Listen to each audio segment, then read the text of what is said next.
Hey guys, Sean here. Welcome to the F1 Word and to some reaction to the 2022 Canadian Grand Prix. It's so good to see Formula One back in Canada.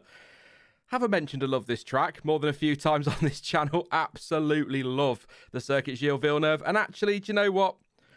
A few years without a race there, I was always going to be happy today. And I think that was okay. I don't think that was... Well, I mean, it wasn't 2011 levels of chaos. It wasn't one of the greatest Grand Prix we've ever seen, but I think there was a lot of intrigue in there. Safety car towards the end gave us a little bit of drama at the front, and there was plenty of action in the midfield. But I think really a phrase you're going to hear a lot tonight is DRS train. I think we can agree on that one. That's, pretty much how the race went. I hope you're all good. In chat, Caleb straight in saying 7 out of 10. So Caleb was very happy, which is good. Good evening to you all, or good morning, or good afternoon, wherever you are in the world. We're going to hop straight into this one because for a couple of reasons. First of all, I've only got Dan for an hour tonight, so we need to be getting on with it. Secondly, a few people have reached out to say they'd like these to be a little bit shorter because it feels a bit ridiculous having a stream that's longer than the race itself. So we'll not fly through it, we'll not panic, we'll not try and force anything, but we'll try and shorten it a little bit. So prepare yourself for a 3-hour stream. That's probably what's going to happen. But like I say, we're going to hop straight into it this evening. No messing about, and say a very good evening to... what's your name again? Even I can't remember at this point, mate. Nice to speak to you. Nice to hear your voice again. Yeah, it's been about 4 years now since we spoke or something like that. Feels like it. And a few more. Yeah, I know. But not a bad race today. So thanks for having me, because I think there's definitely been worse this season. So not a bad one to talk about. Yeah, I was just saying at the start, it's not one of the greatest Canadian Grand Prix we've ever seen, but it was still a good race and a bit of action, and a late safety car spiced things up a bit. So, yeah, it was okay. It's another one of those strategy races as well, and I must admit, a lot more pit stops than I expected, but we'll hop straight into the order, Dan. You know how this works. Why not? We'll go straight in with race winner, Max Verstappen. I mean, look, I wrote in my notes about halfway through the race, never really looked under threat, which he didn't. Then we got the late safety car from Carlos Sainz chasing him down, late safety car because of Sonoda in the wall. We'll get onto that in a moment. But even, maybe I'm alone, let me know in chat, and I'm sure you'll have your view as well, Dan. But even when Sainz was chasing him down, I didn't really sit there thinking, yeah, he's under threat here. Verstappen just always felt like he had that one under control, even when he's got Sainz breathing down his neck, which is perhaps a warning for what could come this season if Red Bull continue the way they are. That's a scary thought. That's terrifying. A scary thought. Only 6 9 in a row races now. in. I know. It's crazy. The dominance of that team so early on in a season where I didn't think I'd be using the word dominant at all is a bit scary. I don't think I'd go quite as far to say that I thought Max had it in the bag in that last stage. And I did wonder, especially on that first lap when they got DRS, I did think Carlos was going to get him, or at least not necessarily for that lap, but at some point, because DRS early on in the race seemed to be quite powerful.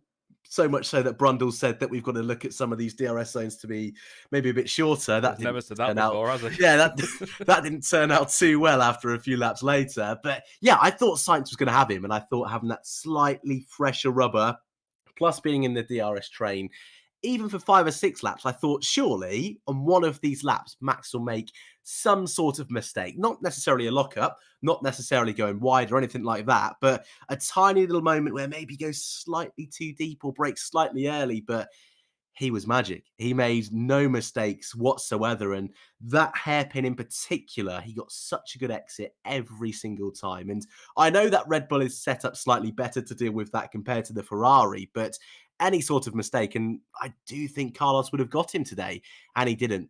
You know, last season, of course, was an awful lot of pressure for him to deal with, and he soaked it up superbly. And I think he's carried that momentum through into this season. And yeah, all weekend long, he looked on it. Yesterday was unbelievably quick. I mean, I don't think I've seen as dominant a qualifying session in the wet ever since I've been watching Formula One. Consistently a second in front of everyone all the way through was just bonkers.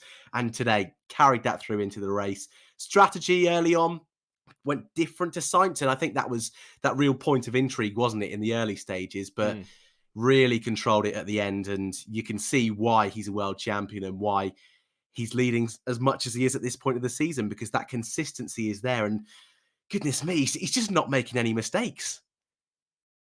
No, and the DNFs he has had this season have been mechanical problems, haven't they? Unless I'm missing Right. something major. So, he can't do an awful lot more than he is doing. And, today he looked in control, and then that virtual safety car came out on lap 9 and he came into pit and you thought, oh, okay, this is a 2-stop race.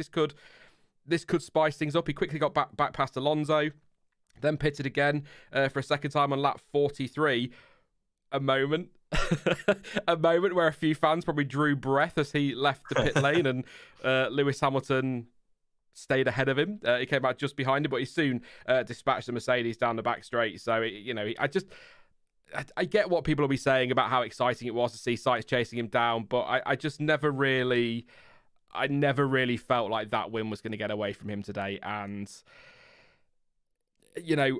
it's not a thing against Red Bull or Verstappen, but it's a little bit frustrating because I kind of wanted Sainz to do it because I guess for the same reasons that I always said about Mercedes. And, I've got to be consistent on that.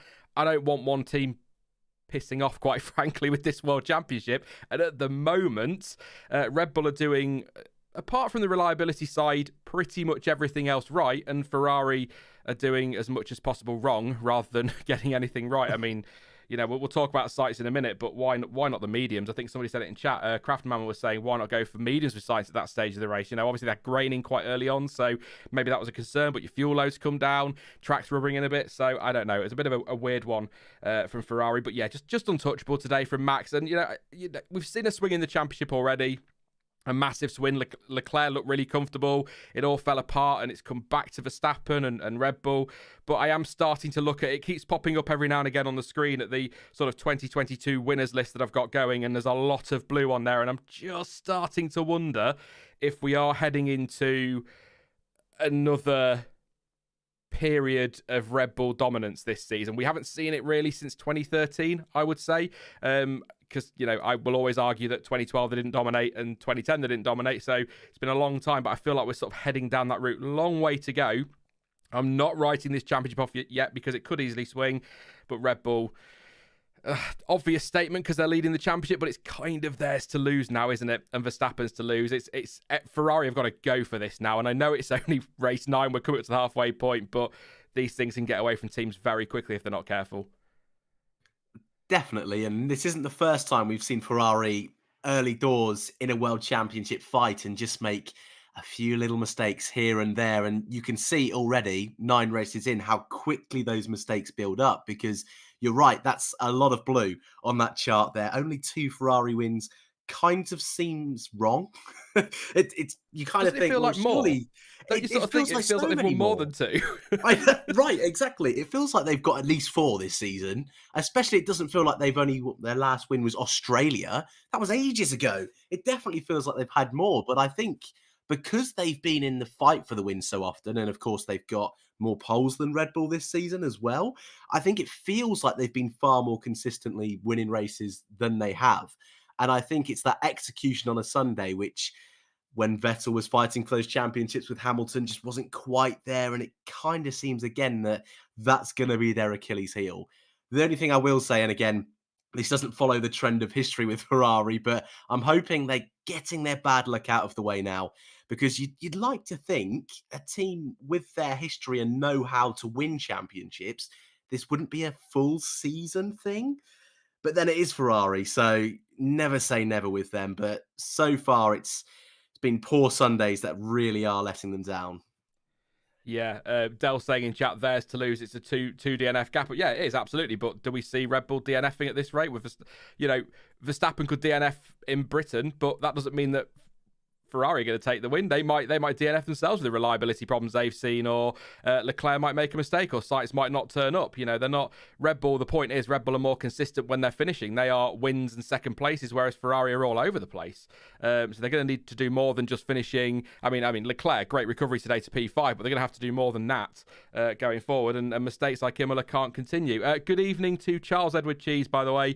Thank you so much for your super chat, mate. Your support is always massively appreciated. You are a legend. Says, all hail Canada Grand Prix circuits. Max and the Bulls are OP. Great day for Mercedes too. Thank you very much, mate. Always appreciated. Of course, you guys in chat know what to do as well. And listening to the stream, Smash that like button. Let's get as close. It's unlikely to hit 500 today because we've only got 661 watching at the moment. But if we could get to 500 or as close as possible, that would be incredible to say thank you to Charles Edward Cheese. Thank you once again, mate. So I just see another point, actually. Raul was saying that nobody but the Alpines had new mediums. So that could be why, will be why Ferrari maybe didn't go for that later in there. And also, actually 242 Turbo said the same as well. So yeah, a few of you just pointed that one out, so thank you very much. The other Red Bull, got to talk about him. There's not really an awful lot of point. Sergio Perez, lap 8. Disappointing qualifying yesterday with his crash, but that could happen to anybody in the wet. We've seen that by, with respect to Sergio Perez, some of the greatest drivers of all time have made those kinds of mistakes in the wet. So it's not a bad thing on Checo. Those things happen. But lost his engine, he said over the team radio on lap 8, was very slow.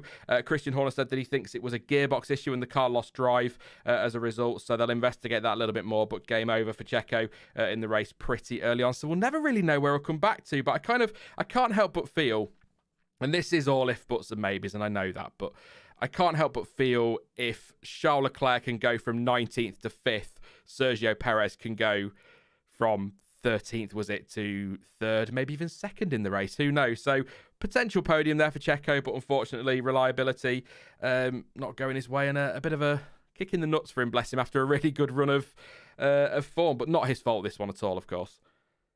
Yeah, definitely not. I mean, I was slightly concerned early on. I don't think he made too many positions in that opening phase of the race. And we saw today as the race unfolded that DRS trains were a problem. And I think Checo kind of got caught up in that in the early stages. So I'm in agreement with you. I think they would have gone long. I think we all know how good Checo is at preserving tyres, especially at this particular track as well. So I think he would have gone long, like Leclerc, like Bottas, would have made the most of safety cars if they still happened in the race. And yeah, in those last stages, Hamilton was able to stick with Sainz and Verstappen for a good 6 or 7 laps. He was only about 1.5 seconds behind. So if Checo is in the mix there as well, we always talk about having 2 cars at the front, having that option to split strategy. I think that would have caused Ferrari more headaches and maybe could have given Checo a victory. But that is all if, buts and maybes, because yeah, really unfortunate to retire so early on, but weekend to forget for Checo after some really strong performances of late. Yeah, winning Monaco, I'll never get over that. Such a lovely feeling seeing him on the podium as a winner. People have been waxing lyrical about Sergio Perez, and I'm not going to sit here and get cocky, but we've been saying it for years on this bloody channel. People saying, oh, he's so overrated. It's like, no, he's not. He's a very, very talented driver who can mix it with the guys at the front. And yes, he's got a fantastic car this year, but he's showing that. So I'm not at all surprised by how well he's doing. I'm hoping he can continue it. But, still second place, 3 points clear of Leclerc. If you'd have offered him second in the championship to start the season, he'd probably been thrilled to bits with that one. So, disappointing weekend, like you say, Dan. One to forget. I like a cliche. I love a cliche. One to forget for Checo. But, he'll bounce back, I'm sure. Ferrari, we've sort of touched on the battle at the front. It was a bit of fun. Again, I don't feel like Sainz was really threatening. I think he needed Verstappen. I think you touched on it, Dan, to make a little error, just a lock up or a little bit too deep into a corner or miss an 8. He needed something to help him in the end, because I still think Verstappen was under control. But it's quite an interesting one for Sainz, because I've not got a huge amount in my notes, because it was one of those races where he just... And I think I've talked about it on the stream. I think we did it when I did one solo the other week. Somebody made a great point in chat that he just needs to go and drive instinctively. We know what Carlos Sainz can do. Drive instinctively, get on with his race, hope they can get the strategy right. If some luck falls his way with a safety car or anything, go for it. He kind of had one of those races where just everything sort of worked out quite nicely for him, and he delivered everything he could and gave it all he could right to the end. And I think a very strong drive, and actually possibly one of his best Ferrari drives, certainly this year, I would say. I think it felt, watching him today, felt more like we got the old Carlos Sainz back from last year, and there's Carlos Sainz from McLaren, I guess is what I'm saying. He was driving a little bit more instinctively, like we know Carlos Sainz can, if that makes sense. Yeah, I would say definitely his best drive this season. I think last season he had some better drives, but it's not as if he was fighting for victory. So I see your points. I think it's the first time we saw a real Carlos Sainz today, in that so often this year he's been comfortably behind Leclerc in quali, and then in the race, though in terms of result, he's not been miles away. If Leclerc, when he won in Bahrain, Sainz was second, kind of by default on that particular day, but Miami, he wasn't too far behind either. But it's always been on the road, he has been at least 5 seconds, if not more, behind. So the fact that Leclerc wasn't in front of him today and was kind of in a completely different race, I wonder if that was pressure off a little bit, and he was kind of given that freedom to just go for it and to know that he was the man that if anyone was going to challenge Max, it was going to be him. Yes, the safety car helped him out an awful lot, and still there's going to be a slight issue there that Max would have comfortably won that race if the safety car didn't come into play, but it did. And to stick with him and to not lose DRS, you can take some credit with that. And so many times this season, we've seen him in the gravel. Thankfully, there is no gravel in Montreal, so that's a slight win for him. But even still, no real mistakes across the whole weekend. A tiny little lockup in that closing stages. You could argue maybe that cost him a chance, but even then, it was so tricky to pass in those closing stages. So I think he can be proud of the effort today. Of course, disappointed he didn't win. That was a great chance for him to get his first victory. But even still, I don't feel he could have done much more. I don't feel like I'm disappointed in his effort today. And yeah, he can be proud of that. Good, solid points. But he needs to build from that now because there has been too many mistakes so far this season. I mean, Canada loves a first-time winner, doesn't it? So in some ways, maybe we should have expected him to win it when he got up behind Max Verstappen. But yeah, a couple of things. First of all, Bill, thank you very much for Super Chat. Just missed that one, so thank you, Bill. Says Red Bull, amazing as usual. I'll call it now. Mercedes will overtake Ferrari in constructors by the end of the season. Bill, I've captured that, mate. I'm going to hold you to that later in the season. Thank you very much for your super chat. Also, Justin, you had a comment I wanted to read out. Said first time this year he wasn't trying to fight the car. Definitely made a step after Monaco. Great shout, and that kind of builds on what Nick has said. He says Sainz was exceptional in Monaco too. So maybe it was Monaco that was the catalyst for Sainz this season to really kick on. It's a shame he couldn't really go for the win, but I think Perez not finishing 19 points because he got fastest lap. So 19 points on the board. Leclerc coming through to 5th place. A bit of damage limitation there from Ferrari. Not too bad, but I can't help but feel they're going to be disappointed with the weekend overall. Leclerc would probably take a pole on Saturday if he was trying, because he always gets pole position. Apparently, when you look at the sheets of latest pole positions, he's got like 3 or 4 in a row or something like that. So it's like, yeah, Leclerc pole, but not today. Started the back of the grid, 19th place.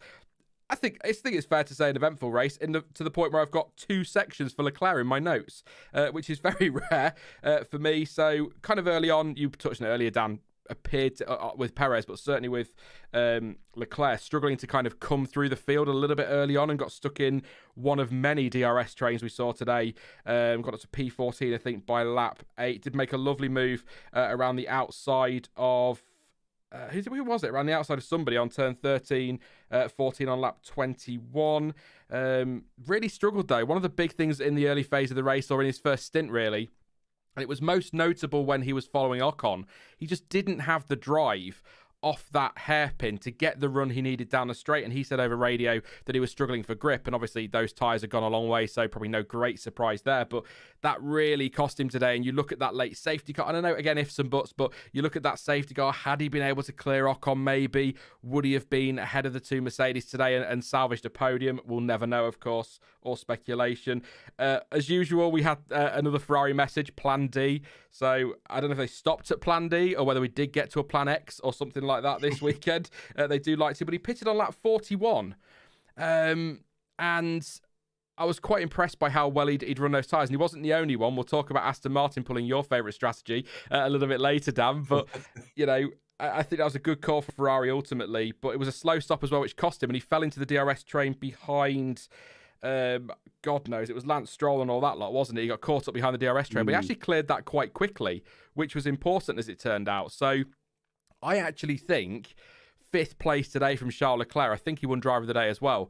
5th place today from Charles Leclerc was actually a really, really strong result, because after that pit stop, when he came out behind the DRS train and we saw how much he struggled with others, even though he was on fresher tyres, I thought, this is gonna be lower end points. So smack bang in the middle isn't terrible for him at all. If you got all of that, mate, let me know. I've even got more if you want me to keep going.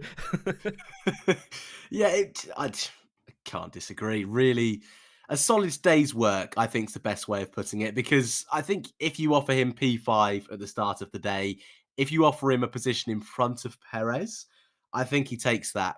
I think, yes, maybe in those closing stages, if he was in front of the two Alpines and wasn't out behind the traffic a little bit earlier on after the pit stop, he may have challenged the Mercedes, but even still, I think fifth place is a good enough haul of points when you start from the back of the grid. And Canada, though it's a circuit you can overtake, it's not the safest of venues.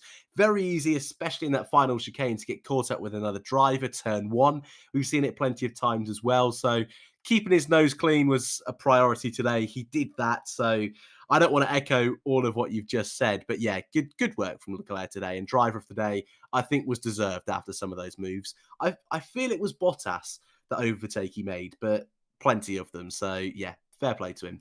Yeah, there's one late on, obviously, move on Alonso at the inside of the hairpin. Always nice to see moves at the hairpin, because it's actually, I'll rephrase that, it's always nice to see non-DRS moves in Formula One, so that was quite nice. Obviously, Alonso was struggling a little bit later on with some power unit issues. We'll talk about that in a moment. Did have a go at Esteban Ocon. I think was the outside of the final chicane, and kind of, I think his rear axle was locked, Martin Brundle said, but he kind of ducked out of that one and cut the corner and led him back through.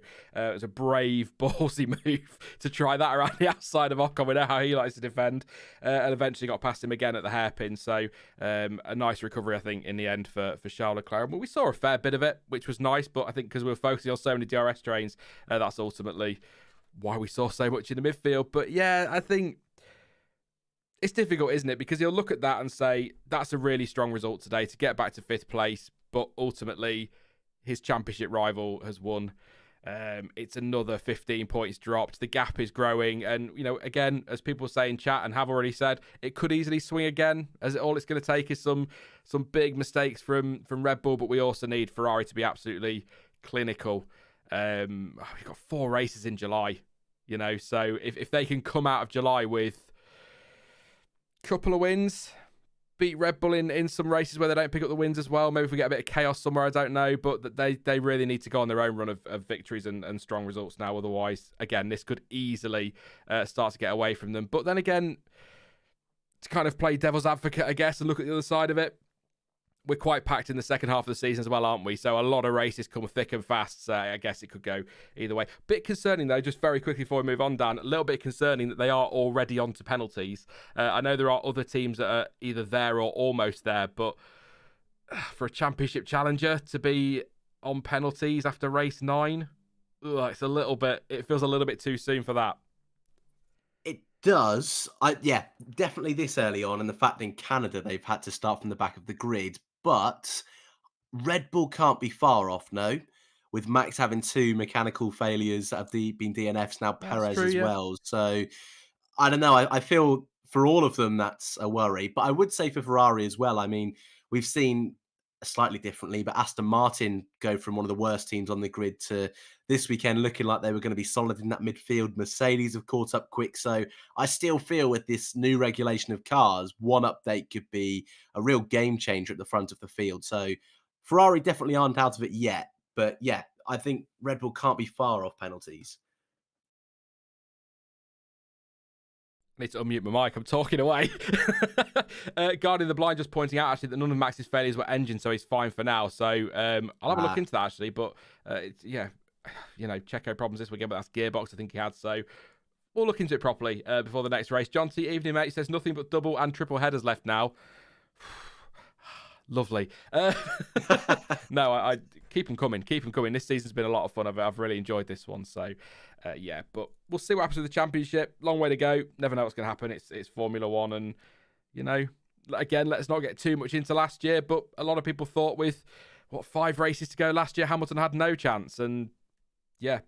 Anyway, on the subject of Lewis Hamilton, let's not talk too much about last year when we start talking about Lewis Hamilton, because you know. Will cause chaos. Lewis Hamilton P3 today. Much better weekend from Mercedes, and it's so good to see them challenging, not a million miles away. I know we had the safety car, but even prior to the safety car, they were, you know, not really threatening for the win or anything like that, but they weren't as cut adrift as we've seen in previous races. And I think the bouncing, it's fair to say, is definitely still there for them this weekend. And I think there's a little bit of concern around these technical directives and all of this business, but definitely starting to show the pace that I think a lot of people know is in that car, and they kind of demonstrated in Spain as well. It felt a little bit like that this weekend, like they were back in the hunt. And Bill thinks they're going to pip Ferrari to P2 in the constructors. They're definitely consistent. So fantastic performance from them today. Good driving from both of them really. Lewis Hamilton certainly, but a little bit close at the start with Magnussen again, as we saw in Spain, on the subject of it being a little bit like Spain. On the run to turn 3, side-by-side contact, that did damage Magnussen. We'll get onto him a little bit later, of course.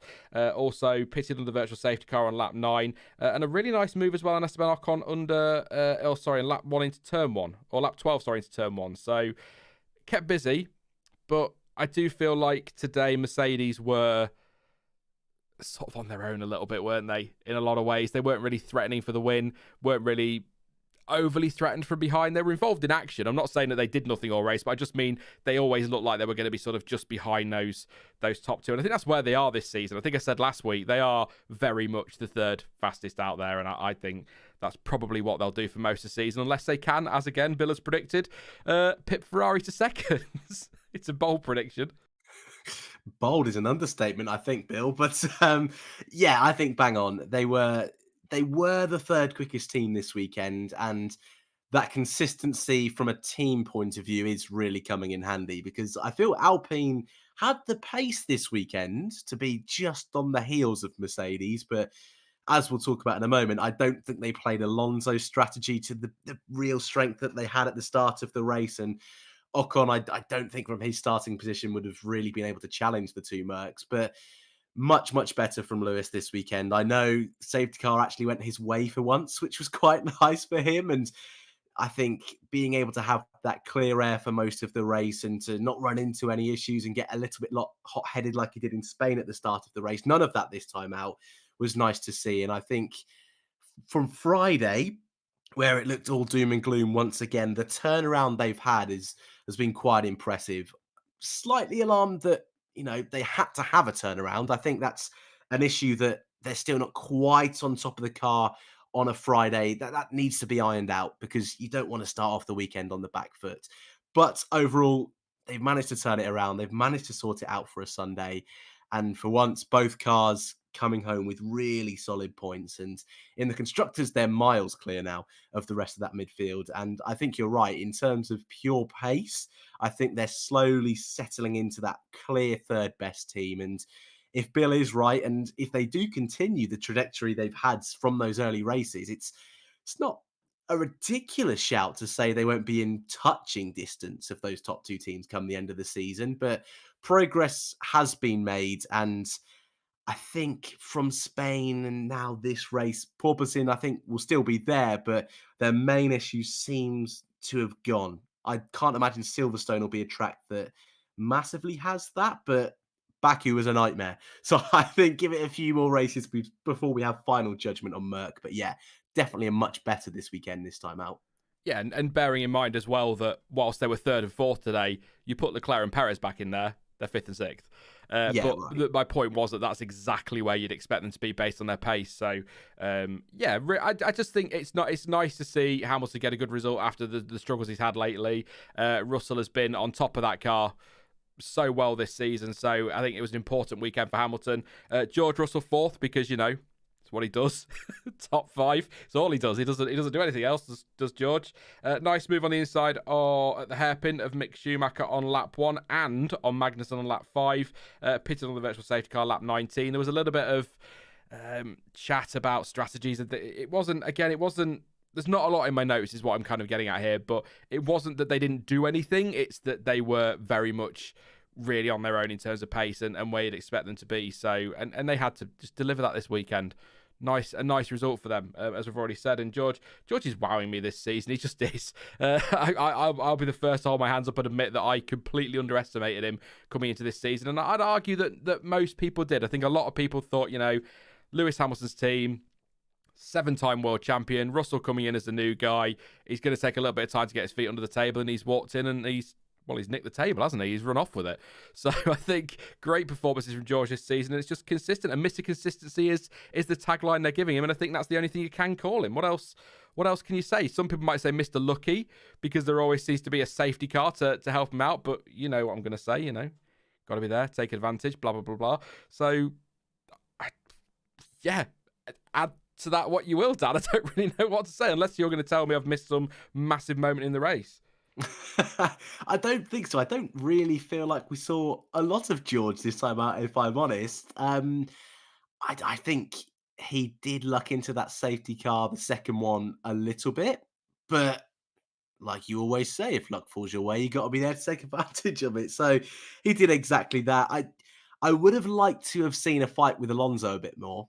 That would have been really nice to see. But hey, if they're going to mess up on strategy, that's not George's fault. So yeah, not much to add. Another really solid performance. And he really does, like you say, really seems to be on top of that car. He's really settled into that team so well. I will say, actually, brave in qualifying yesterday. Really brave. Yes. Because I do think if he'd have been on intermediates, considering what he did for Williams last year in Spa and Sochi, I would have loved to have seen him at the front if he was able to do that. So that was brave. I enjoyed the gamble, but not sure it paid off. I watched him go out of the softs and I was like, you're right, George. Is everything okay, mate?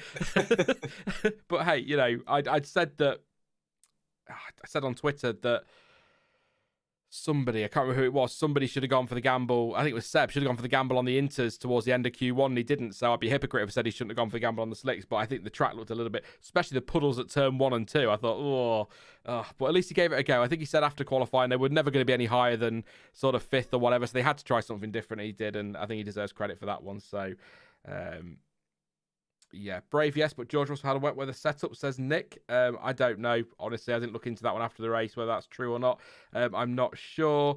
Random's boss man wants to know who won driver of the day. That was Charles Leclerc, I believe. Josiah says George is Mercedes' #1 driver. Adrian says George was parting the Hasses like Moses in the first laps. Lovely, thank you very much. And Sighted Canvas says George is making it his team with his performance. So, I'm going to say never write off Lewis Hamilton. If he gets to grips with that car, he'll be right up there. And I'll tell you what, actually, thinking about it again, sorry to bring Bill up again. He's the star of this stream, but actually, if Hamilton starts hitting the consistency that Russell hits, I think you as well, Dan. I think you said they won't be a million miles away, and you never know in F1. I watched the Canadian Grand Prix of 1997 back today, and in that one, Murray Walker took his line and said, "If is F1 spelt backwards." So there you go. I'll throw that one in there. Why not? Let's roll on from Mercedes then. And like I said, I want to get through the order and go on to Alpine. Yes, Esteban Ocon P6, Fernando Alonso P7. First of all, Fernando Alonso, legend, front row of the grid. Oh, never thought I'd see that day again. I was so pleased to see him up there. Great. I mean, he looked quick all weekend, didn't he? Right up to qualifying. So the conditions went his way. He delivered the lap. Fantastic to see him up there. Wanted to have a go at taking the lead, but was never really, I think, much slower off the line, or reaction seemed a little bit slower than Verstappen's. They never really threatened him. And I think Alonso did a fantastic job today. Was a little bit frustrated towards the end. Felt he had been, I think the quote is 100 times faster this weekend. So I don't know what he was driving. I think 100 times faster was ambitious, but felt he was quicker than Ocon. I think he wanted to go through, but Otmar Safnauer explaining after the race that because he's had some power unit issues, they needed Ocon to give him DRS to enable him to kind of keep the pace up to stop those behind from catching. So had they let Alonso through, they would have been vulnerable. And so they tried to play the team game to bring home maximum points. And I think that is absolutely the big story today for Alpine. 6th and 7th is massive for them in the constructors. And if they can continue, because they seem to be doing a great job, particularly at power circuits. We saw it in Saudi Arabia. We saw it a little bit in Baku. They've got some very good pace in the car. So if they can keep getting on top of it, they could be a serious threat to McLaren, for example, in that battle for 4th place. So that's a great result for them today. Just having a look through my notes.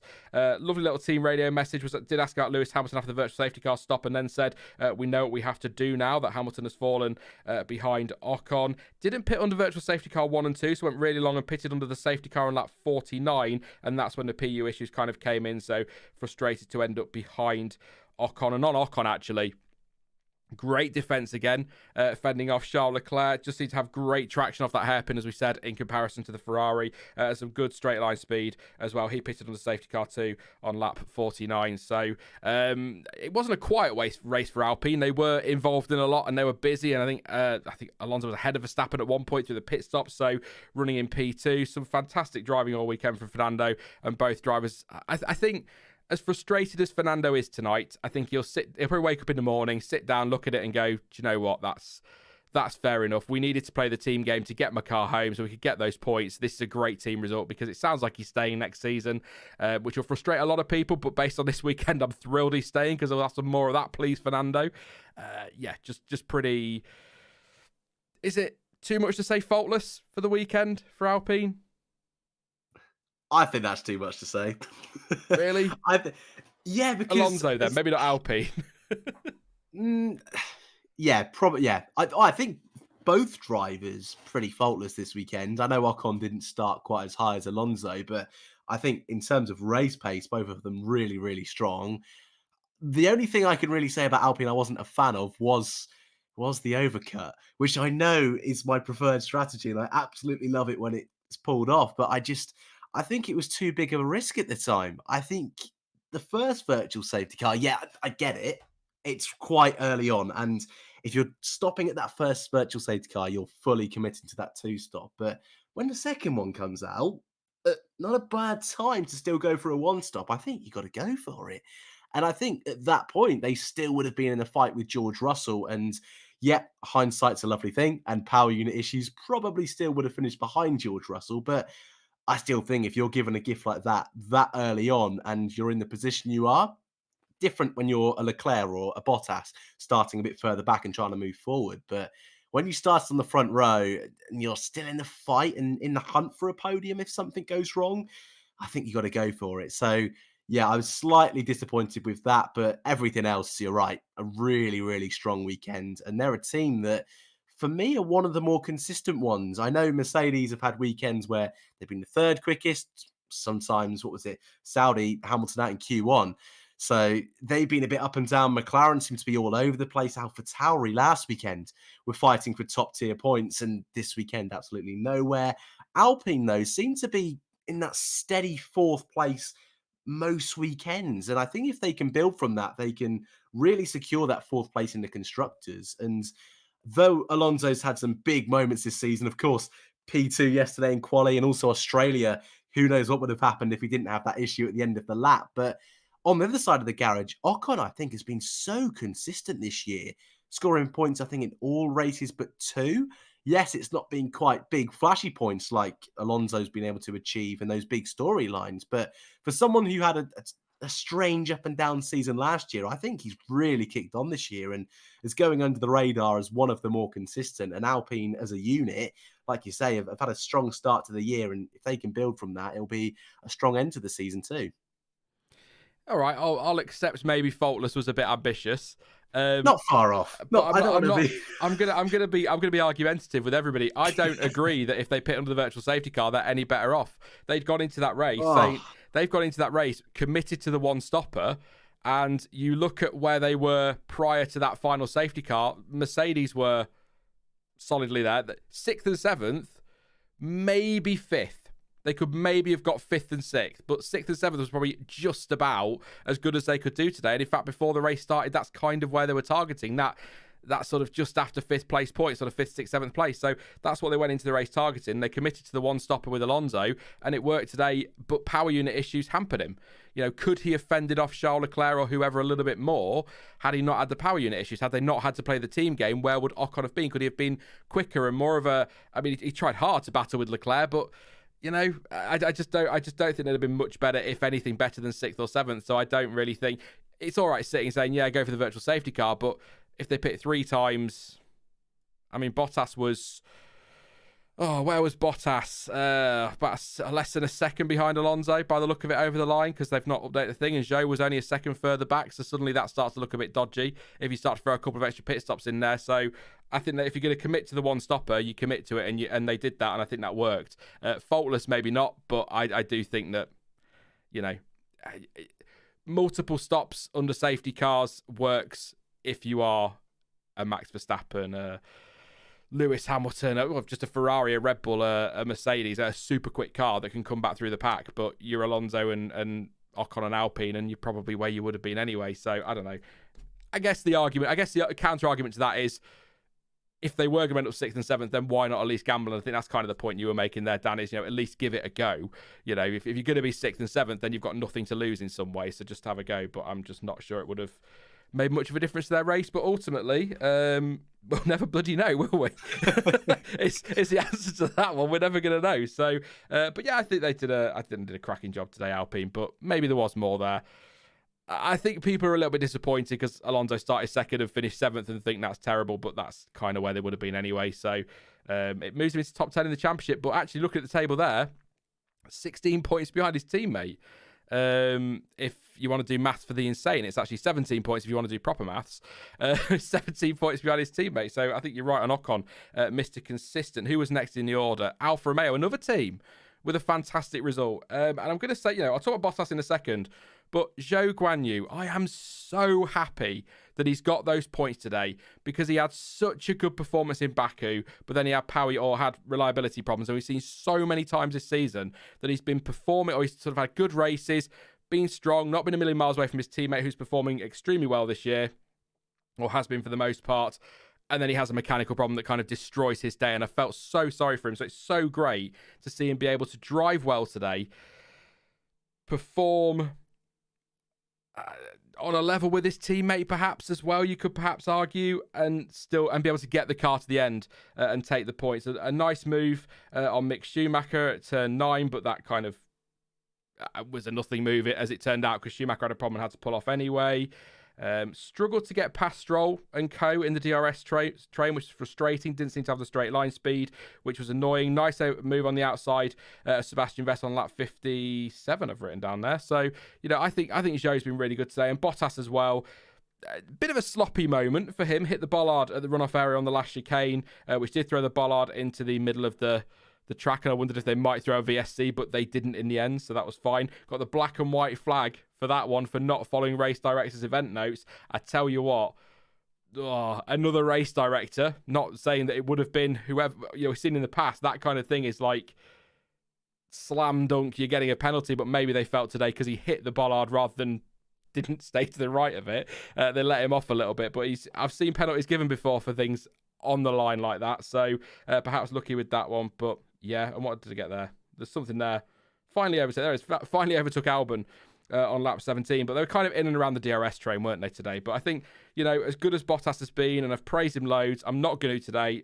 Everything on Zhou for me, because I think he needed that after the disappointments that he's had in recent weeks, and I think that if he can just get the reliability and the luck on his side, I think a few people will probably sit down and go, yeah, he probably deserves a second season. We're not getting silly season, don't worry, Dan, we'll be here hours. Yeah, me and you in particular, we can talk about that for a long time. But I love this boy. Zhou is, he's slowly becoming my new favourite, I think. I think he's obviously not coming with the fanfare of your Russells and your Norrises, and that's completely understood because he didn't win F2.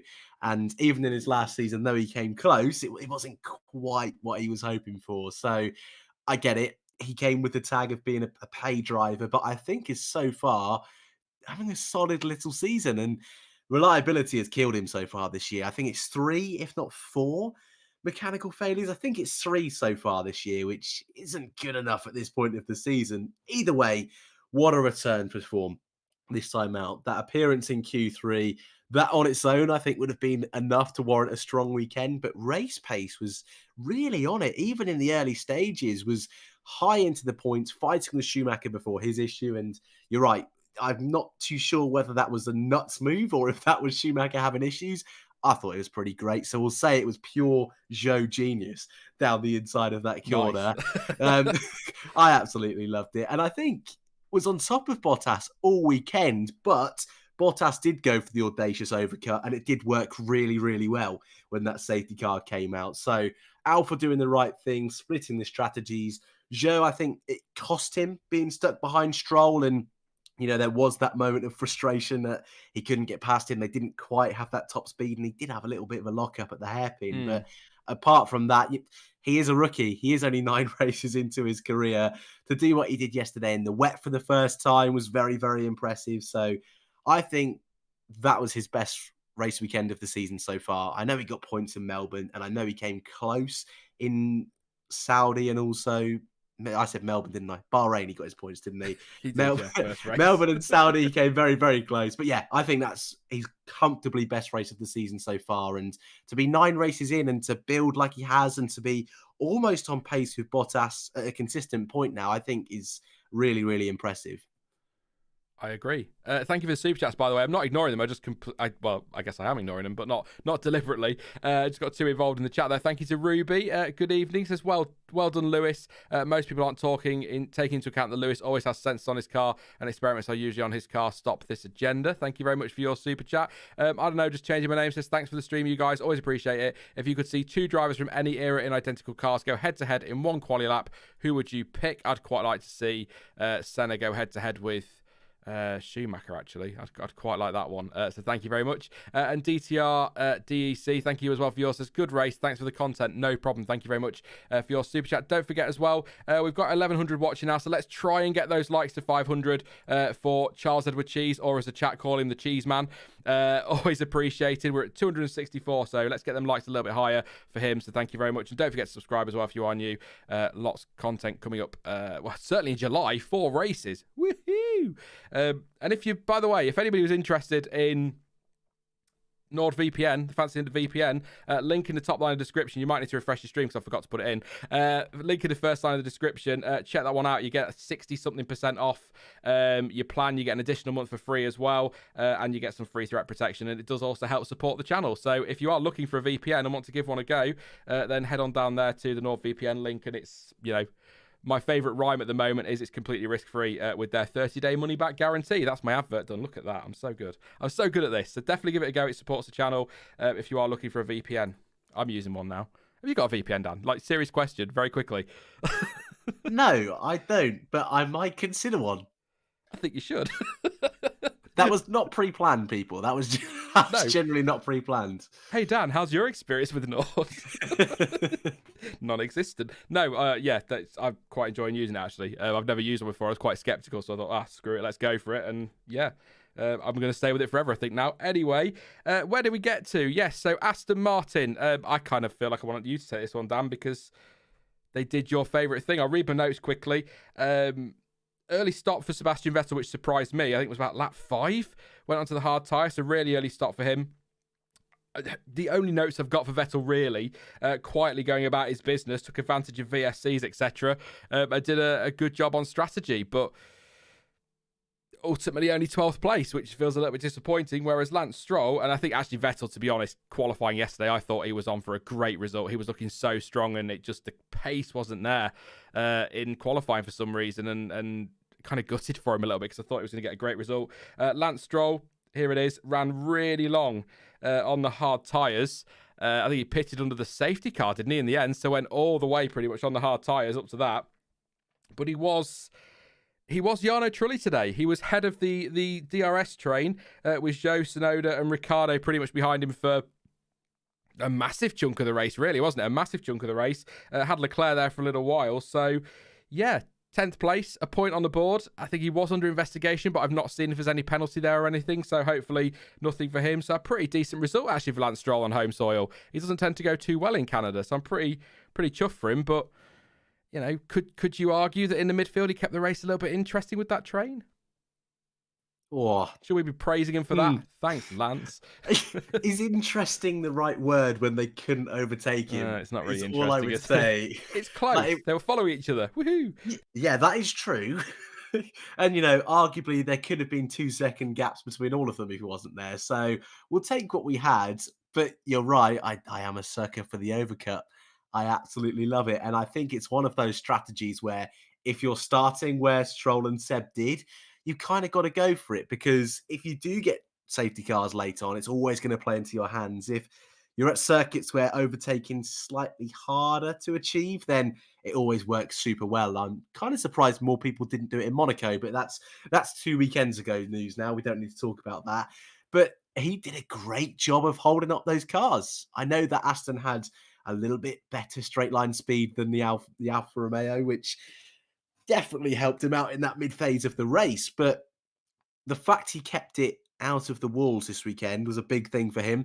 I think he's made a few mistakes recently, and though last year was on a level with Seb, I think so far this year Seb's had a good start to the season, minus those first 3 weekends where 2 of them he didn't race, and Seb's really kicked on, whereas Stroll has been one of those drivers that has been nearer the back for most of the season, and actually being able to put together a race like he did today, I think should do a little bit for his confidence. Scoring a point at home is always got to be a lovely feeling.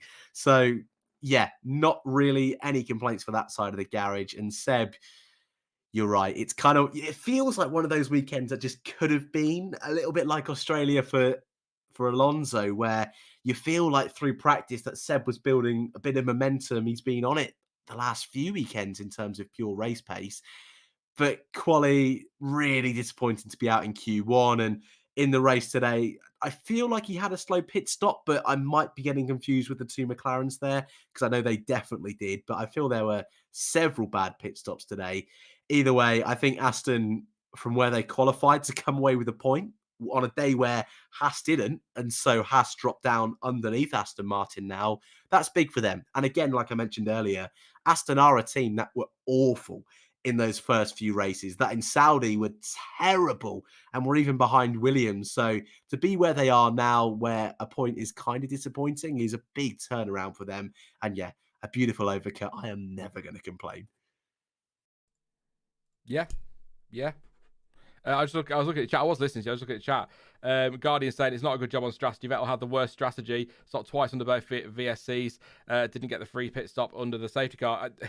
I meant him, Guardian, not necessarily the team. He was doing all he could with that strategy, taking advantage of those virtual safety cars. It just didn't work for him today. Should actually add as well, we're on Aston, safety car infringement for Vettel. He's been summoned to the stewards, but nothing yet through as a decision. Also on summons, I finally loaded the FIA page. Car 77, so that's Valtteri Bottas. More than one change of direction. So the summons for that, and so has Fernando Alonso. So this isn't over yet. There could be some changes to the order, but hopefully not anything that affects Fernando Alonso's mood anymore. He won't be very happy with that one, will he? At all. So yeah, Aston coming good. I think it's fair to say, not the perfect one for them today. Certainly not faultless. Not like a claim for Alpine, but they're definitely coming good now, and it's good to see them there. I think they've jumped Haas in the constructors as well, so pretty decent one for them in the end. McLaren, we on McLaren? I can't remember where we're up to now. Yeah, we are on McLaren. Daniel Ricciardo, 11th. I think he had some problems with overheating. One stage. Lando Norris down in 15th place. He got a penalty for pit lane speeding, I think for 5 kilometers an hour over the speed limit. Let's have a look. Yuki Tsunoda got a penalty as well, but that's not really anything here. Yeah, 85 kilometers an hour, so 5 over that, and that's a penalty for him as well, so that cost him dearly today. But 14th and 9th, Norris 14th, Ricciardo 9th when it was at the start, and you thought, maybe they'll come back and it'll all be okay, but it's just not working for McLaren at all at the minute for whatever reason, certainly not this weekend. But they're not helping themselves, of course. Ricciardo pitted, slow pit stop, which held up Norris, who was double stacking with him. Ricciardo went out, Norris came in, and they had the wrong tyres ready, or not any tyres ready whatsoever. And that seriously hampered both their races, and that was kind of it. And then you add into that a pit lane speeding for Lando Norris, and the issues in the DRS train for Daniel Ricciardo, and some overheating as well, which is probably not a surprise given it was in the DRS train. And it's just a pretty much a disaster. I mean, if Nick, who pops up in the comments, is listening to this, he'll be annoyed at me for saying it's a disaster for McLaren, but I don't know what else you want me to say. I mean, very disappointing. But I guess Ricciardo, 11th, difficult to overtake, stuck in the train. Could he have got himself a point if he got through? Who knows? That's all speculative, but just a little bit frustrated that we didn't see a little bit more from McLaren this weekend. But they're kind of a little bit all over the place, aren't they?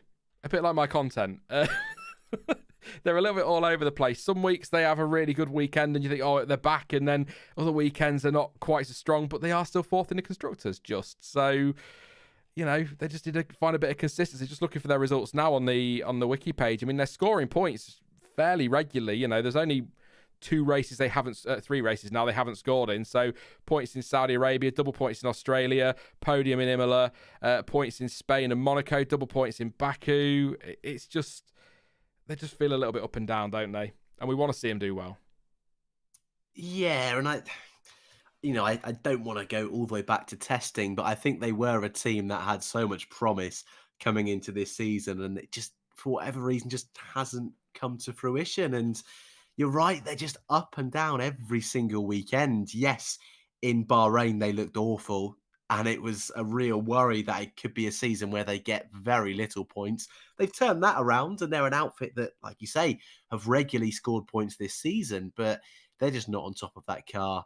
And I know Lando, I don't think anything went right for Lando this weekend. Quali got so unlucky with was it the power unit that wasn't working quite right? They sent him out in Q2. And then today, it seemed like everything that could go wrong for him did go wrong for him. And Danny Rick, I don't want to jump on the wagon of hating on Daniel because, you know, he is up against a great driver in Lando, and he is still, you know, though he's got a season under his belt, just like everyone else this year, he's getting used to a completely brand new beast with these new regulations of cars. But this weekend, I don't know. I just feel we didn't see anything really from McLaren. Daniel had a bit of a scrap with Yuki Tsunoda, which was quite fun. And Guan Yu Zhou, he was involved in that train and tried to make it work. But for whatever reason, nothing seemed to go their way this weekend. They're a team that definitely could show up to Silverstone and be 4th or 5th.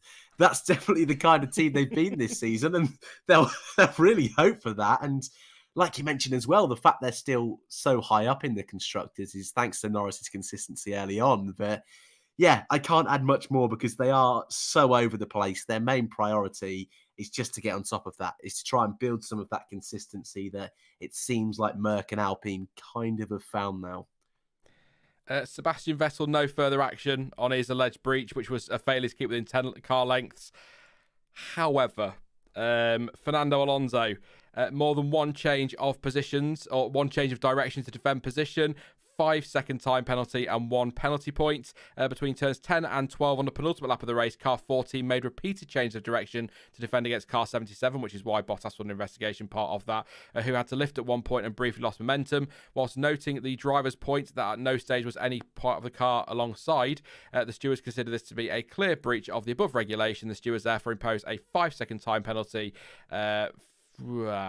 in line with that imposed for a similar incident in Australia. So they like to cite their sources now, don't they, the FIA, a little bit more. I'm just going to try and work out now off some very quick maths what that's going to do for him. So that puts him behind Bottas and Zhou. So that's going to promote Bottas into 7th and Zhou into 8th, I believe. So there you go. And as Brad is pointing out, there you go. Alpine equals faultless.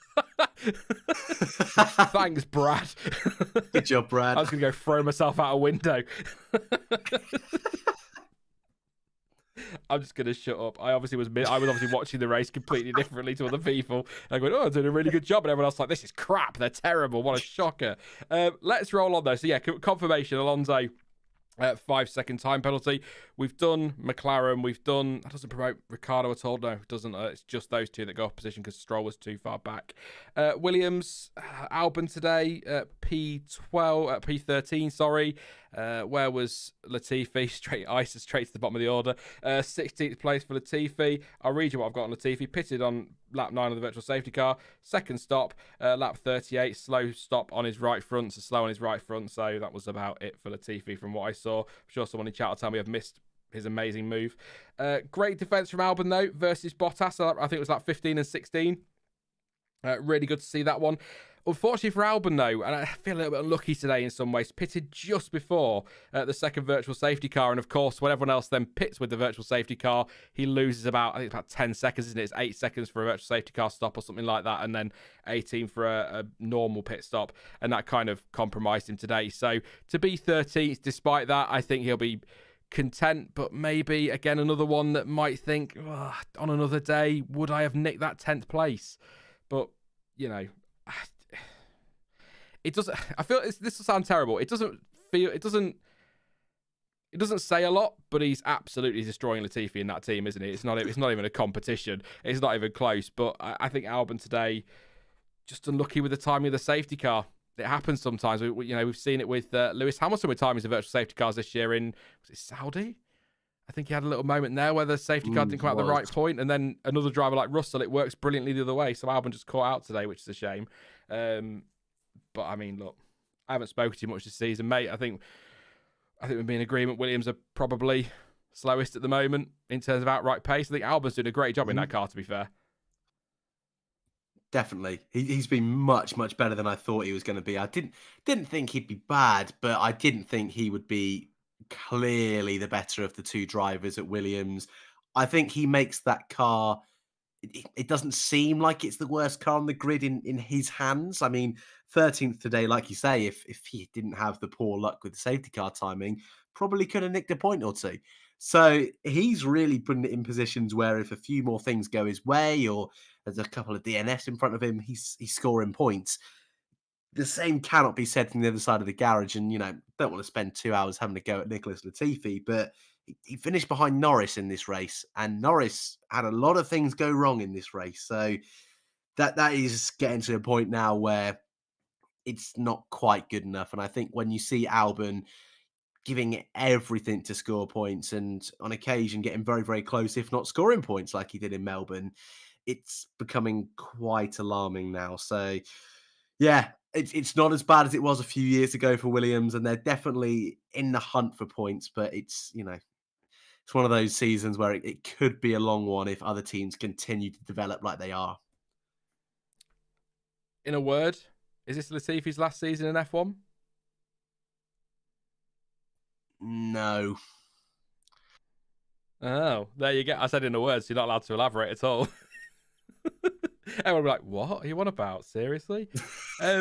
We've got, what have we got? We've got Alpha Tauri still to get through, and Haas. Are you all right hanging on, Dan, or do you need to fly off, mate? I know you said an hour, and we're just over an hour. We can hang on. We can get to Alpha Tauri and Haas. That's fine. We're all right. Have you drugged your parents? No comment. Yeah, I mean, look, we'll do. I'll tell you what, Dan. We'll get together, maybe in a midweek, and we'll do a silly season stream. It's been a while. Beautiful. Or actually, probably a weekend's better for you because of work and whatnot. So, but we'll sort that another day. We'll have a proper chat. But yeah, I disagree. I think Nicholas Latifi is probably in his last season. But then again, he brings a lot of money, so it depends if Williams need the cash or not. So we shall see. Remove Latifi sponsors, and Williams are gonna have to try and find some more, aren't they? But anyway, yeah, just a bit disappointed for Albon today. Latifi did exactly what I thought he'd do. But I tell you what, Ted Kravitz said in his notebook yesterday that Latifi, they might keep him because he's not costing the team a lot of money because he's not crashing every weekend.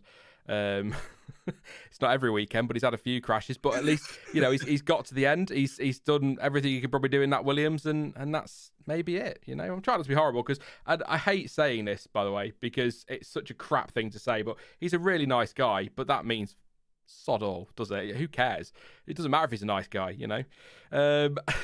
It's about performance, and he's not performing versus his teammate who's destroying him in that car. So anyway, Alpha Tauri 14th for Pierre Gasly. Frankly, didn't really see an awful lot of him. And I had a tech issue apparently early on, was told to lift and coast pretty much. I think it was from as early as lap 4, so that maybe compromised him a little bit. Was another one that pitted really early as well, but I think the most dramatic moment was for Pierre Gasly was that he nearly went into the back of, I think it was Lance Stroll at pit entry. Very close. That would have been a hefty crash. Would have probably closed the pit lane entry as well.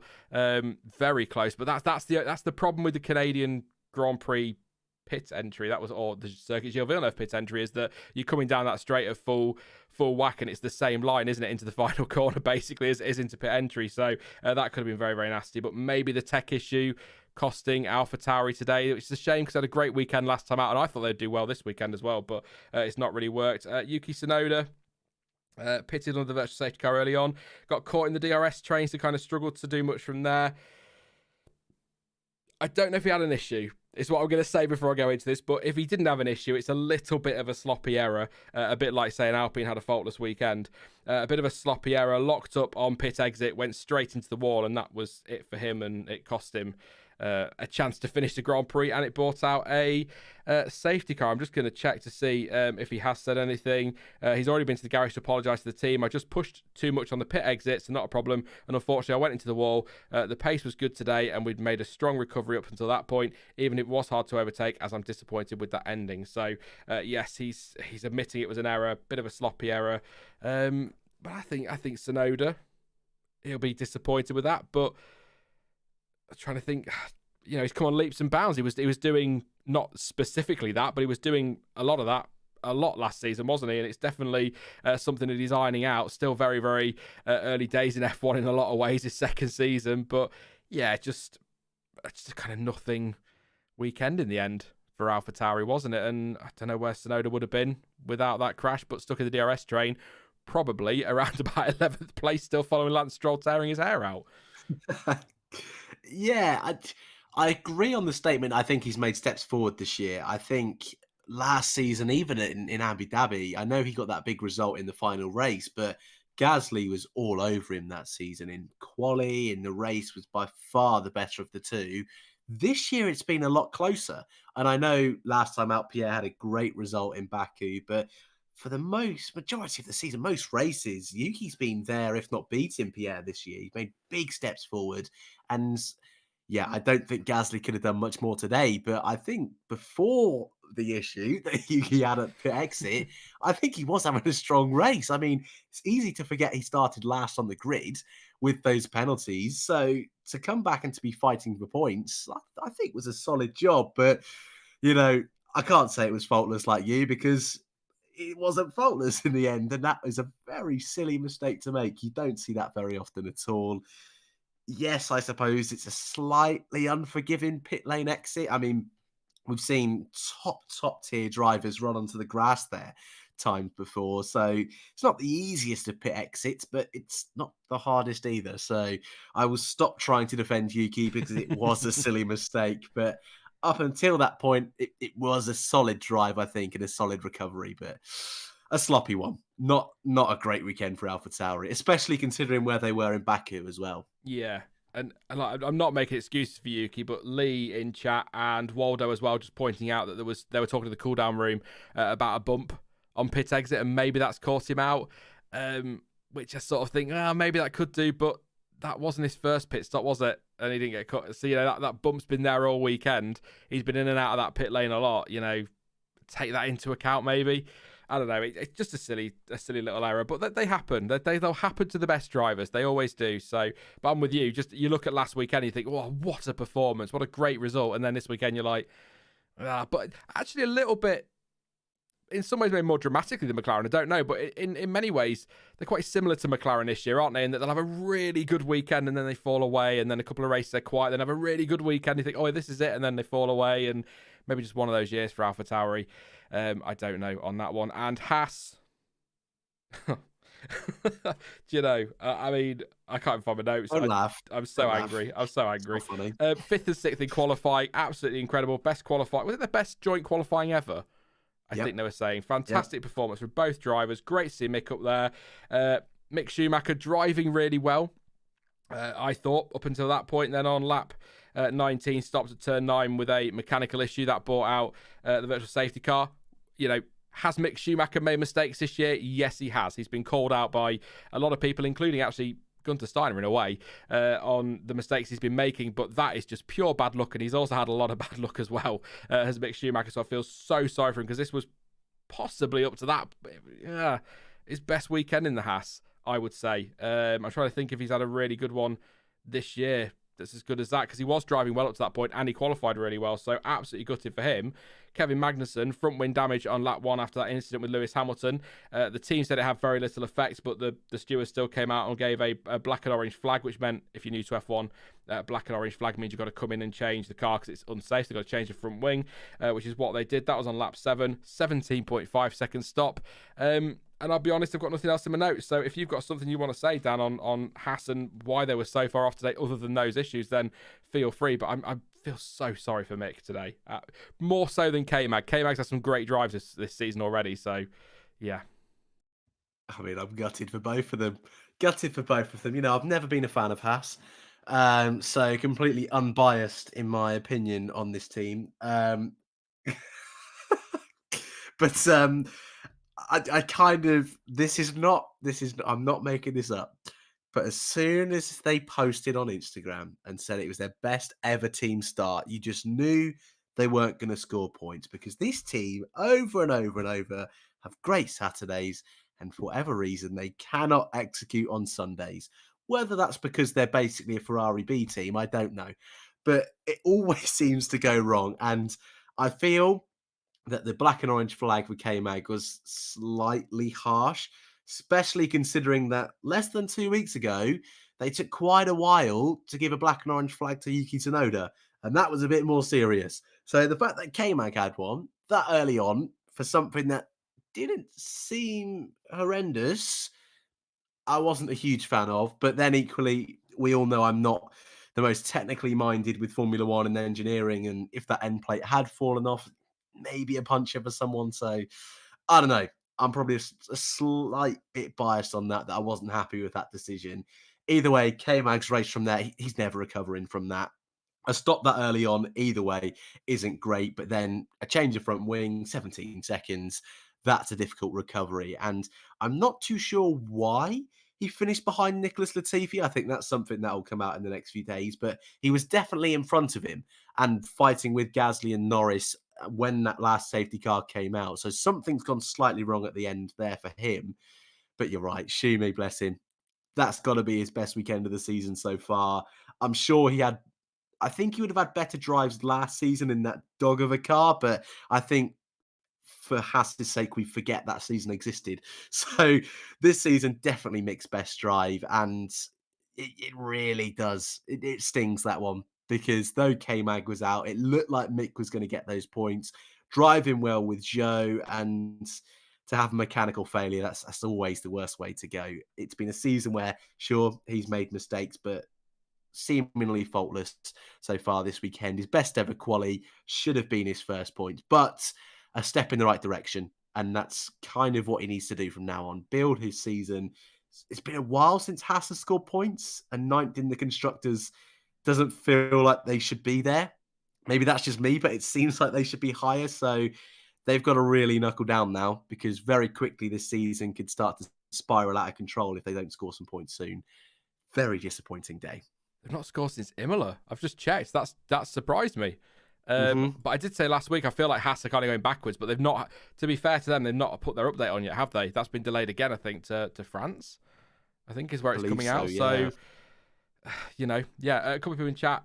Denick saying that he had 50 laps old tyres, which is maybe why he fell back behind Latifi, and Claire says as well, K-Mag tyres were done. They didn't pit him under the safety car, so he couldn't fight. But yes, poor mistake early on. So it was a tyre issue, of course. Before you go then, Dan, driver of the day, mate. Chat, let me know one surname and I'll read some out very, very shortly. Who's your driver of the day? Charles Leclerc won the official one. Who are you going for today, mate? I will go for Guan Yu Zhou today. Very impressed with someone who's very quickly becoming my new favourite. I think he's had a lot to deal with so far this year, whether that's criticism, whether that's reliability issues, but I think he did himself proud today. All weekend was the quicker of the two Alfa Romeo drivers, and the only real reason Bottas finished in front of him was because of that late safety car. So for someone who, a lot of people didn't expect a lot of, I think he's done himself proud this time out. Some great overtakes, great fighting, and to finish what's now going to look like it's going to turn into P8, I think he can be very proud of that one. So yeah, I'll save you some of the easy ones and I'll pick Guan Yu Zhou. Well, I mean, I've got to go with Alonso. It was a faultless weekend. I mean, look, if I'm picking a driver of the weekend, it probably is Alonso just for that lap yesterday. But then Max Verstappen's lap in qualifying was sensational as well. So it's very, very, it is tricky. Annette just said, I can't decide. I'm exactly the same, Annette. I'm looking at it and I'm thinking, well, Surely Verstappen has got to be in there because his driving. I think Sainz was very, very good today. Hamilton in third. Russell again, consistent. Charles Leclerc's come from the back of the grid to fifth. Points for Zhou. Lance Stroll, maybe as a bit of a wild card. Throw him in there because, he's picked up a point for Aston Martin. So you've picked Zhou. The fans picked Leclerc. I have a quick skim through chat. Charles going to pick the one that no one else is picking just because he has to be awkward.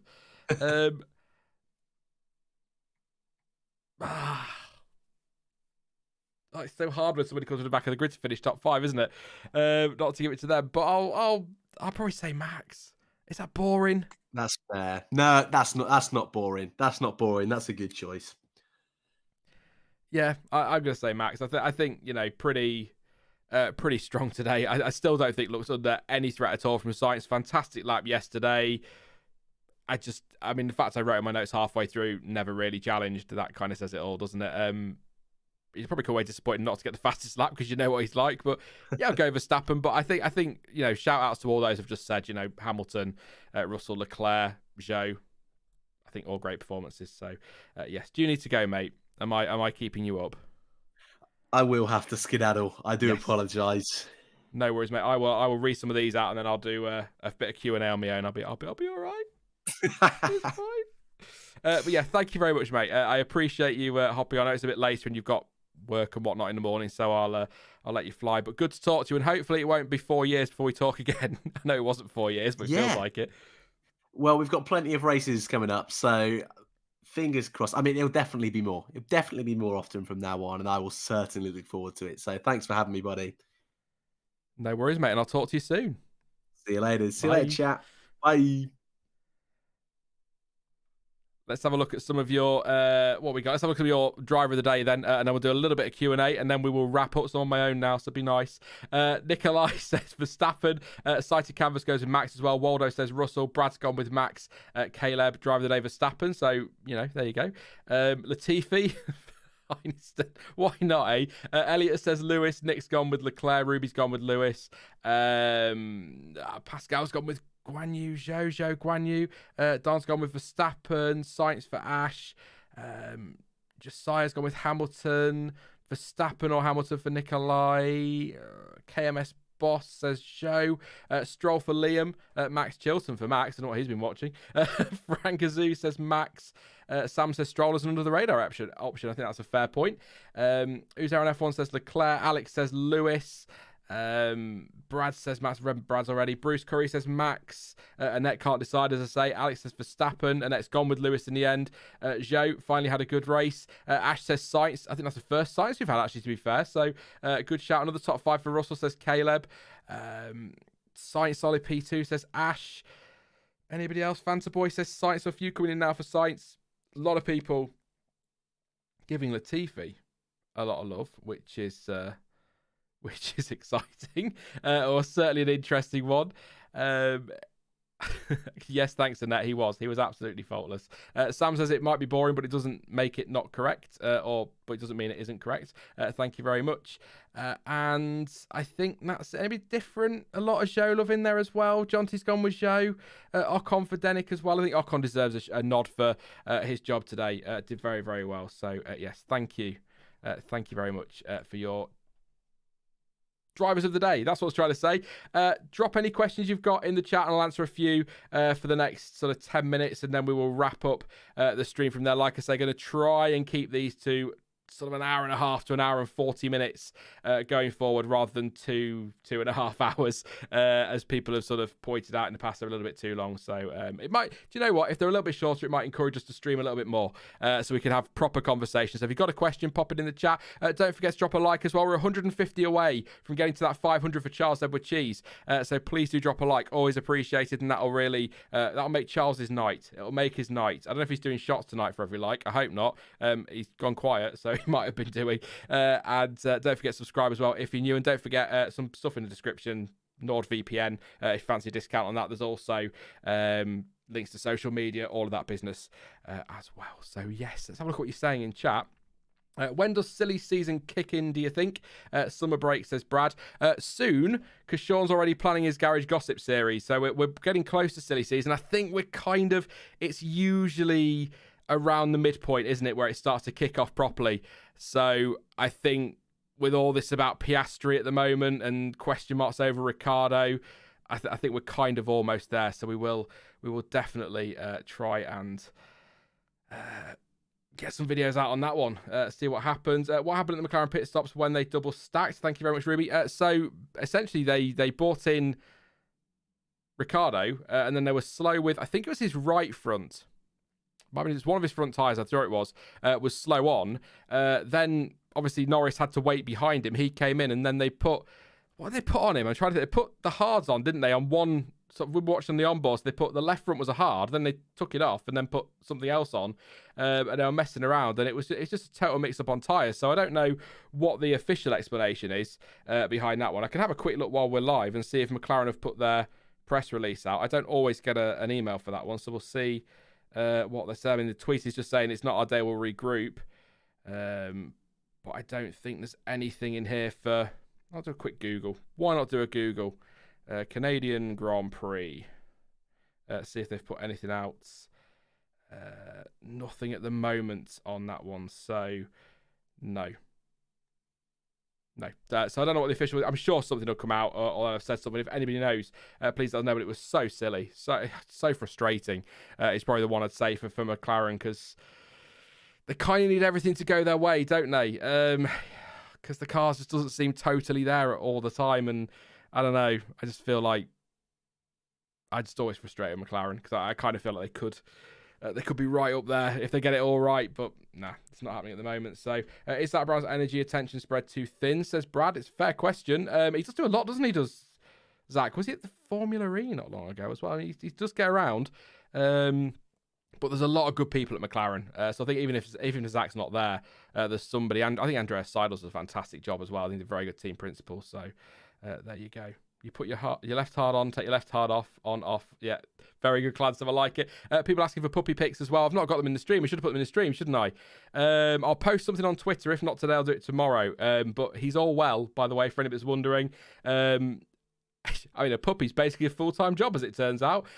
He's a little shit, if we're going to be honest, and I've never had anything bite my feet so much, but he's absolutely adorable. So I will pop some stuff on Twitter, definitely. If not tonight, I'll do it tomorrow. He's probably gone to bed now, bless him. So, yeah. I'll get a puppy cam set up as well at some point. I don't know if you want puppy cam before face cam. I think most of you probably will, to be fair. I don't blame you. Why would you want to look at this mug when you can look at a puppy? Far more interesting. Max seems kind of untouchable this season. Do you think he will have some big mistakes? Thank you very much, Marie. It's inevitable. Mistakes will come. They will inevitably come. So I think he will. It's the plural, isn't it? Will he make a mistake? Yeah, he will, absolutely. And you know, whether that's qualifying or in the race, maybe the team have some more issues with reliability. There's lots of things that could change, but is he going to make enough mistakes? This is kind of the point I was making earlier. Is he going to make enough mistakes? And are Ferrari going to be pretty much perfect enough times for that to turn around now? If you get what I'm saying, because it's all right Verstappen having problems, but if Ferrari don't capitalise on that, it doesn't really matter. And if Ferrari are making their mistakes, you know, let's say British Grand Prix, Verstappen spins out, game over. Probably could have picked a different race, but anyway, we've gone with that one. And Ferrari win it, that's great. But if then in Austria, Red Bull win it and Ferrari cock up their strategy again, then that was all for nothing. So they're going to need Red Bull to make mistakes, but they're also going to have to be, it's the phrase of the stream, pretty faultless themselves if they're going to turn this around. But as a lot of people keep pointing out, we are only race 9 of 22. So there's still plenty of time for this to swing. And it's swung already in 9 races, hasn't it? But again, that graphic that keeps popping up that I've got 6 wins in a row, 5 of them for Verstappen. It's looking very... it's looking very... And it's not, again, the sigh isn't against Red Bull. It's not against Verstappen. It's just I want this to be a fight that goes as close to the wire as possible. Lots of drama, lots of action. Maybe not quite to the level of last year, but lots of drama and lots of action all the way to the checkered flag in Abu Dhabi would be what we'd like to see. So ominous is a great word, actually, Clansom. It's a very good word. It's ominous, absolutely. So there you go. I don't really know. I've put all my eggs in the Ferrari basket this year, so I'm kind of like, just frustrated. But they're not, they're kind of their own worst enemy, aren't they, Ferrari, in a lot of ways? The strategy mistakes, saw in Monaco. I don't know.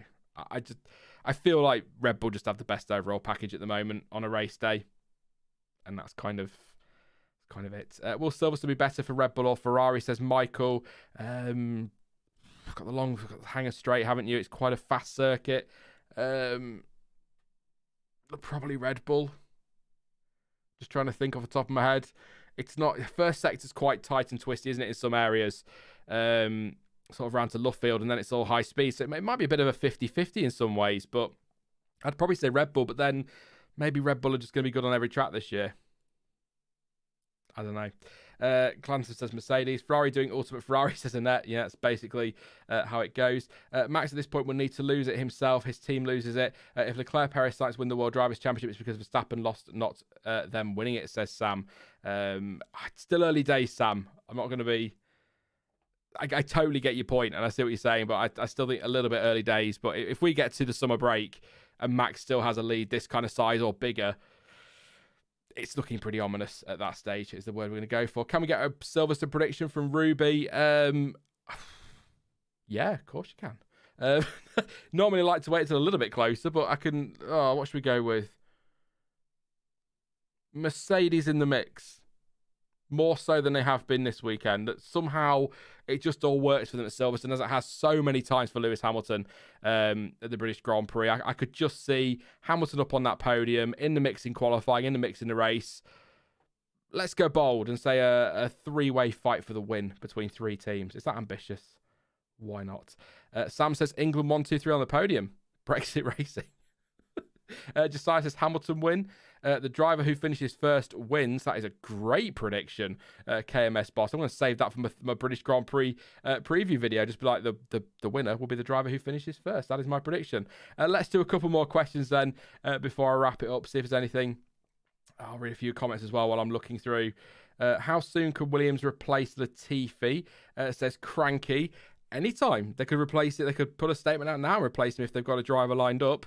Sounds like Piastri is the one they're going for. A few people talking about possibly him getting in now or sooner rather than later in 2022. Ted Kravitz yesterday, not so sure. He thinks that Latifi will see out the season and Piastri will be in next year. Otmar Safnauer said over the weekend that he was asked basically, do you think Piastri will be racing in F1 next year? He said yes, but this is the same Otmar Safnauer who said at the back end of last year that he had no intention of leaving Aston Martin, and he's now the team principal at Alpine. So we'll wait and see, but they can get rid of him whenever they want. Essentially, comes down to money at the end of the day, doesn't it? If they need that cash, I mean, I'm just trying to think. You put Piastri in that car, what's he going to do? All right, he might finish. Latifi today was 16th. If Piastri hits the ground running, Albon was 13th. Maybe Piastri's 14th. Maybe Piastri's 12th. But is Piastri going to pick up enough points between now and the end of the season to justify the money they'd lose from Latifi?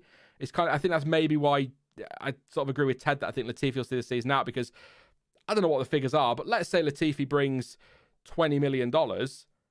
Looking at the championship as it is now, Piastri would have to get in that car alongside Alex Albon, and they would have to score a lot of points already to overhaul Haas to get a financial boost for the next step in the Constructors' Championship. So in some ways, you think, we might as well just keep Latifi to the end of the season, take the cash, and then let him go next year and start again.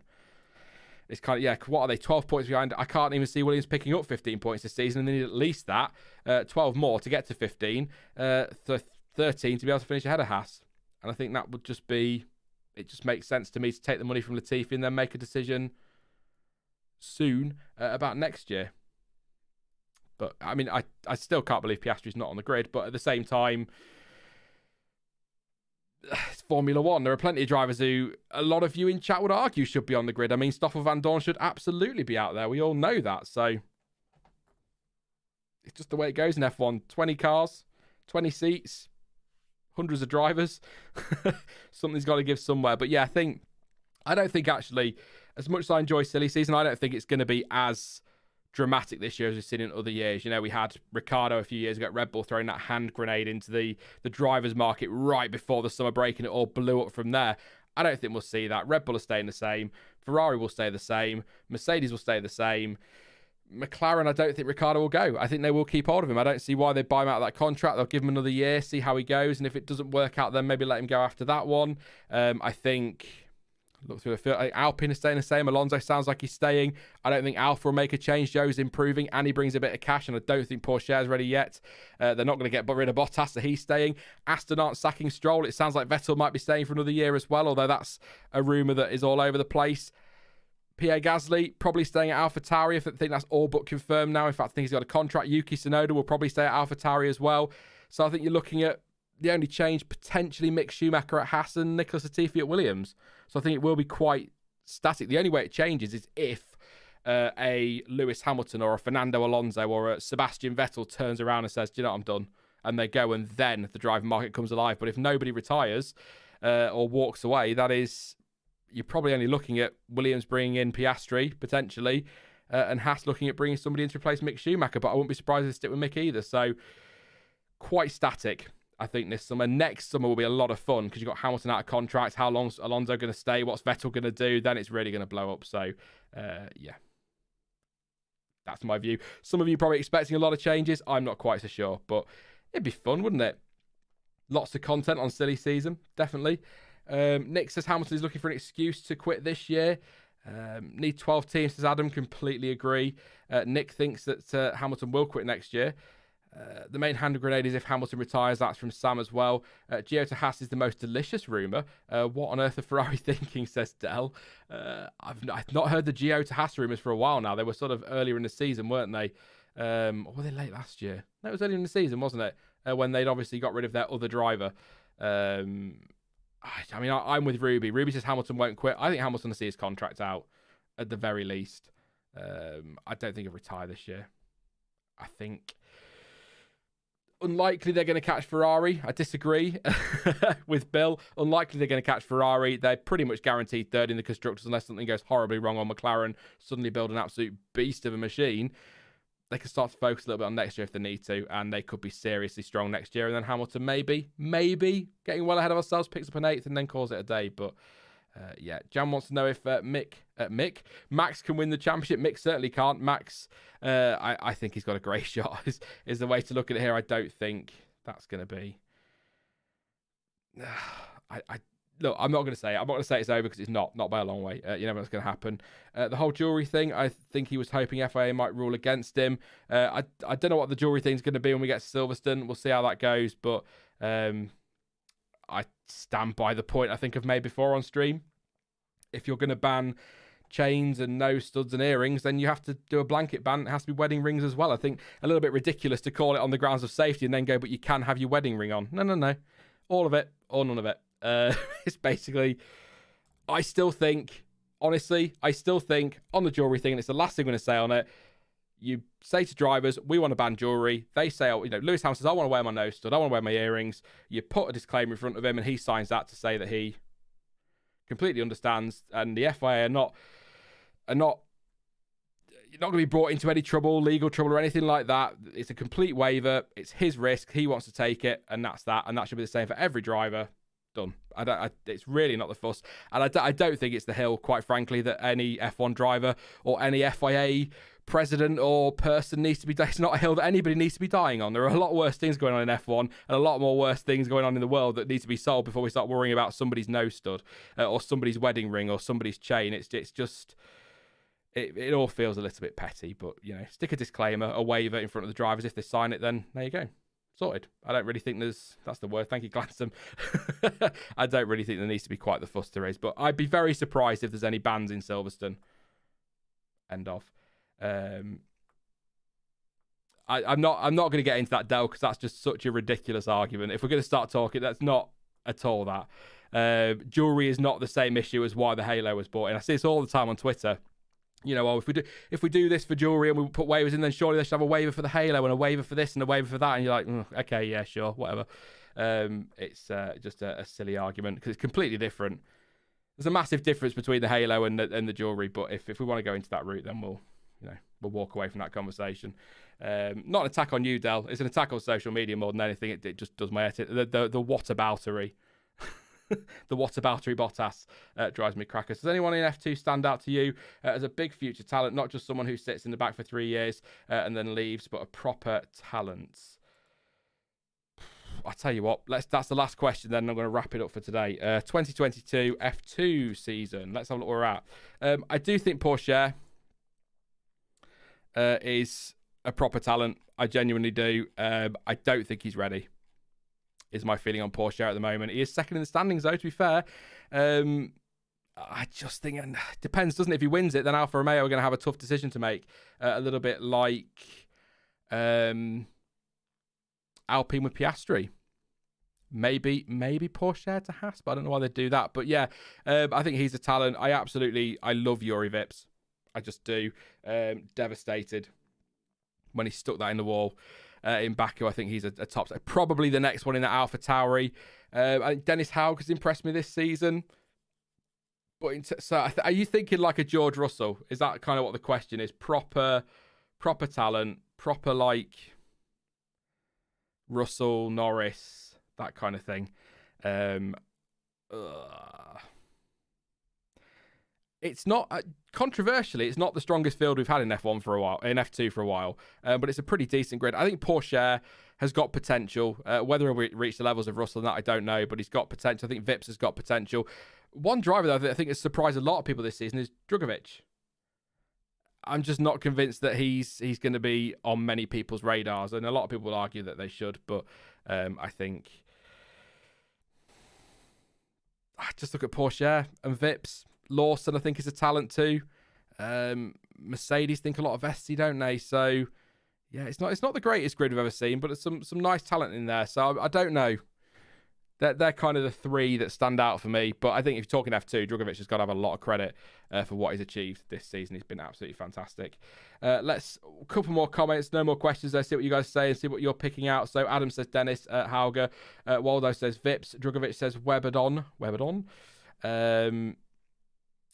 It might be good for Porsche if he finishes F2 in second place. I felt that about Piastri last year, and I felt it about Ilott as well. I know he did, but I didn't really want him winning that title. I think it would have been better for him. So, yeah, second in the end for Ilott. He ended up in IndyCar, so he was having a good time. Had a great time, didn't he, in IndyCar? So it's all working out. Hauger as well for Alex is in there. Big chance to get in the Alpha Tauri. I think you're looking at Vips and either Hauger and Lawson, or Lawson alongside Vips in that one. Lawson was very unlucky, says Marie. Drugovich is 41.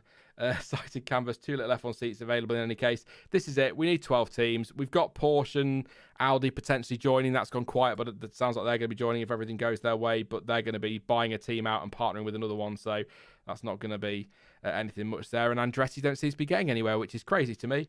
You want to grow a market in the US? You bring a team in that are going to grow a market in the US. I think 12 teams, 24 drivers. That'll do nicely.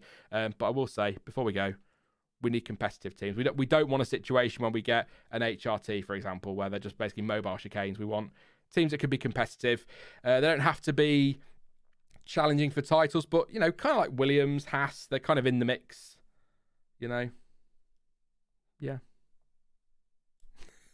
That's it. That's all I'm going to say. Well, let's wrap the stream up then, because I'm just going to sit here waffling about silly season and all that business. Thank you very much for your super chats tonight. Massively appreciated. Thank you as well to Dan, who's disappeared. Bless him, gone to bed. It's getting late. For his conversation tonight. I will be back. When will I be back? I've not updated the Patreon. I knew I'd forgotten something. I promise I'll update this one before the next stream. I don't know when I'll be back. I'd like to get something out for Saturday, but it kind of depends on what happens with the pup. And how things are going at home, and whether or not my other half can take over the job of pup sitting. He's not quite at the age where I want to leave him on his own, and I can't really do much with him in the room, in the office, because he just eats everything, and I don't want him chewing on my PC and breaking it and electrocuting himself, quite frankly. So we'll see how we go, but I would definitely be back for the British Grand Prix preview, and then we've got 4 races in a row, so lots to come, and then there'll be race reaction as well for that one. Don't forget to follow me on social media as well. Please do leave a like before you disappear. That'd be massively appreciated. We're at 381, so 120 more-ish to get it to the 500. That'll be greatly appreciated, like I say, and don't forget to subscribe. What else have we got? NordVPN in the description, social media, all of that business down there, but I'm just going to go because I'm just going to sit here rabbiting at you all night otherwise, and we'll start talking about cheese or something. But as ever, thank you for watching. I've been Sean. This has been the F1 Word, and until next time, goodbye.